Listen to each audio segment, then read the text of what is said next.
Hello, people. We are, what day is this? Wednesday. There's Bear.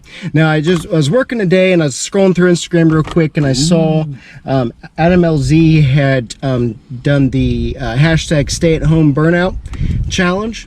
So it's kind of special for us because we had wanted to do Cleus and Cars this week, which would have been the first Saturday here in April. Exactly. And we wanted to do the burnouts. Well, I'll have them in my helmet. I think we'll be fine without a helmet though. Yeah. But anyways, so we saw that and we thought, well, that's a good way. We've got some older Sumitomos in the back that we're willing to offer up as a burnt offering for the morale of the car community. Exactly. And during this trying time. So, you know, we had planned on doing a burnout anyway, so here will be our video of doing a burnout. So that'll be kind of fun. We've got the got it here pointed towards the house. We're on the driveway and everything, so we'll see how it goes. We're going to try a couple attempts and just see, you know, what works to be the best. But yeah, this should be kind of fun. Got the tires rinsed off, bumped up the PSI to about 50. So we'll put it in second, and got some comfy shoes on. Some got a grip. So got our special blacked out the Combustion Guys shirts. So with that introduction, we shall get started. We'll see how much smoke we can make.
Here you go, Todd. We got a smoker.